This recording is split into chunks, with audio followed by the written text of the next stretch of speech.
ওং নমঃ ভগবতে বাসুদেবায়। শ্রীমদ্ ভগবদ্গীতা অষ্টাদশ অধ্যায় মোক্ষযোগ। হরে কৃষ্ণ। আজ আমরা মোক্ষযোগের 25 নম্বর শ্লোকটি শুনব।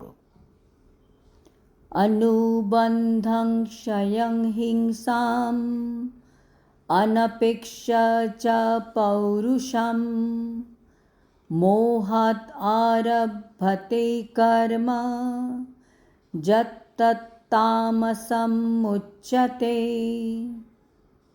অনুবাদ: ভবিষ্যতের বন্ধন, ধর্ম ও জ্ঞানাদির ক্ষয়, হিংসা এবং নিজ সামর্থ্যের পরিণতির কথা বিবেচনা না করে মোহবশত যে কর্ম অনুষ্ঠিত হয় তাকে তামসিক কর্ম বলা হয়।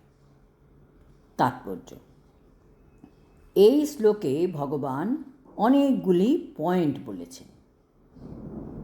যে সব কর্মকে তামসিক কর্ম বলা হয়, যেমন সাত্ত্বিক কর্ম, রাজসিক কর্ম সম্বন্ধে ভগবান আগে বলেছেন। এখন ভগবান তামসিক কর্ম সম্বন্ধে বলছেন। প্রথমেই আমরা দেখতে পাব তামসিক কর্ম বৈদিক শাস্ত্রের নিয়ম মেনে হয় না। এই ভগবদ্গীতা আমরা শুনছি। এই ভগবদ্গীতা হচ্ছে আমাদের জীবনের আদর্শ ম্যানুয়াল। আমাদের সব সমস্যা, সব প্রশ্নের উত্তর আমরা পাই এই ভগবদ্গীতা থেকে। তাহলেই আমরা জীবনে শান্তি, আনন্দ খুঁজে পাব। আমরা যদি শাস্ত্র বিরুদ্ধ কাজ করি তাহলে তো আমরা শাস্তি পাবই।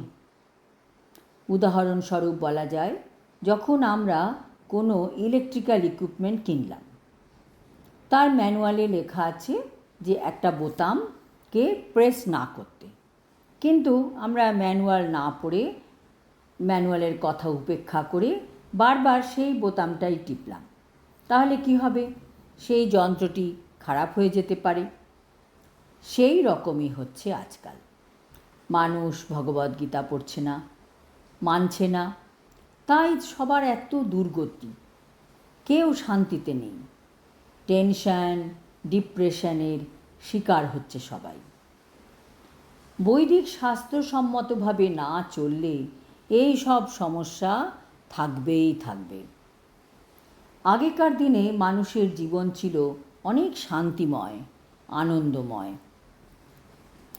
রাষ্ট্রের কাছে বা পরমেশ্বর ভগবানের প্রতিনিধি স্বরূপ যমদূতদের কাছে সকলের সমস্ত কর্মের কৈফিয়ত দিতে হয়। দায়িত্ব জ্ঞানহীন কাজকর্ম ধ্বংসাত্মক হয়ে থাকে, কারণ তা শাস্ত্র নির্দেশিত ধর্মের অনুশাসনাদি ধ্বংস করে। অনেক ক্ষেত্রেই তা হিংসাভিত্তিক হয় এবং অন্য জীবকে কষ্ট দেওয়া হয়। নিজের ব্যক্তিগত অভিজ্ঞতার দৃষ্টিকোণ থেকে এই ধরনের দায়িত্ব জ্ঞানহীন কাজকর্ম করা হয়। একেই বলা হয় মোহ, এবং এই ধরনের মোহযুক্ত কাজই হচ্ছে তমগুণজাত। তমগুণের ব্যক্তিদের মতামত হচ্ছে ভবিষ্যতে কী হবে কে দেখেছে। তারা স্বর্গ নরকে বিশ্বাস করে না। মৃত্যুর পর কী হবে তা নিয়েও তাদের চিন্তা করে কোনো লাভ নেই। এই জীবনটাই একটাই জীবন, এটা ভোগ করো, এনজয় করো, মন যা চায় তাই করো। মনকে কন্ট্রোল করার চেষ্টা তারা কখনো করে না। অনেক সাধনা করে আমরা এই মানব জন্ম পেয়েছি। এই জীবনটাকে যেমন তেমন করে হেলায় নষ্ট করা আমাদের উচিত নয়। পরের শ্লোক থেকে ভগবান আবার কয়েকটি বিষয়ে কর্তার সম্বন্ধে আমাদের আলোকপাত করবেন। হরি ওম তৎসৎ। হরে কৃষ্ণ।